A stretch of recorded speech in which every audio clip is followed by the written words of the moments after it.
Hey, here's another video from weldingtipsandtricks.com. The last video we did, we were trying out a Everlast PowerPro 256 combo TIG stick plasma unit, and you might remember we had a little trouble. We had a little trouble with the arc start. We welded great on steel, but when we fired it up on aluminum, it went out, and then arc starts were very inconsistent and kind of annoying. Once we got started, the bead was as good as any. I mean, the arc, look at the arc.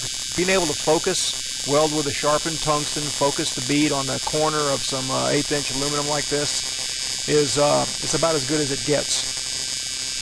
So the arc itself is fine, but the arc start is a big issue. You got to be able to make a good, crisp arc start, or you're just you're off to a bad start. So we got to get that dealt with, and that's what we did. So this video is about talking about the arc start. So I took it apart, called the tech sales guy, and went from there.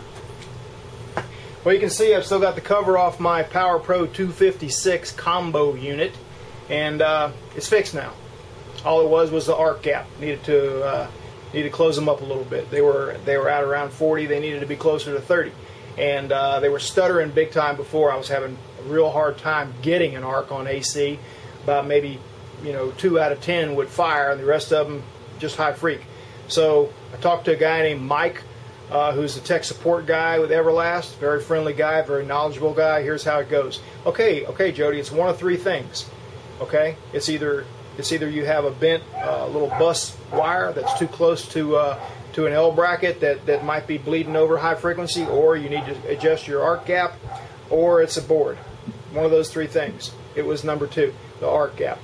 So after waiting for the capacitors to discharge themselves, because I do not like pissing my pants, I got in there, squeezed them shut a little bit with a feeler gauge, checked them out, and first shot I got them closer to 30 than 40, and first try I'm running. And what I'm doing today is I'm showing you a little Tig Welding technique called bumping, and it's used by guys that build tuna towers on anodized tubing.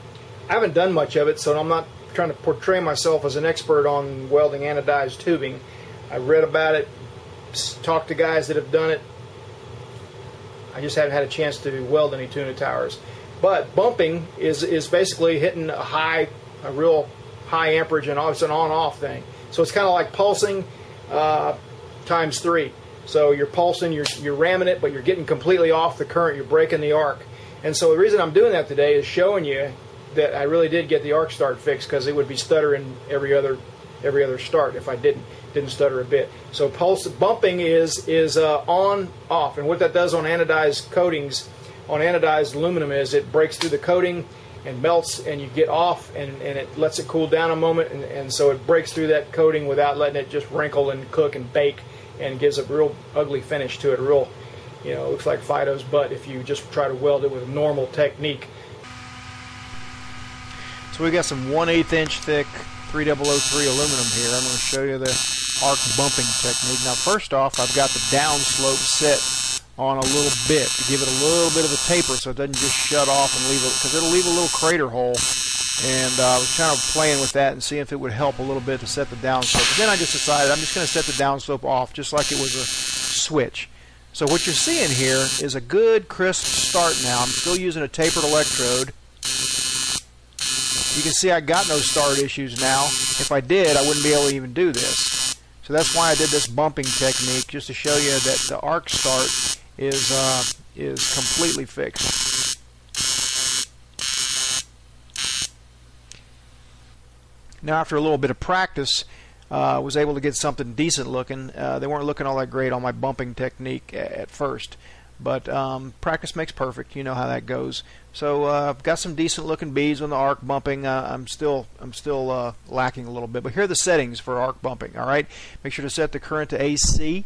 High frequency start is your mode, and no lift arc or anything. You want the high freak mode. Select the 2T position. Use the torch switch, not the foot pedal. AC balance set to around 75% electrode negative. Remember, the Everlast knob is backwards from a lot of machines, so you set it, just pay attention to the way it's marked. AC frequency to around 150. That's a little higher than normal. 3/32, 2% lanthanated tungsten sharpened to a point, not rounded. Upslope 0, downslope 0. Start current max, end current 0, and amperage about 160 to 180 for 1/8 3003 aluminum. So again, if anybody out there has done the bumping thing and can weigh in on this, we'd be happy to hear it.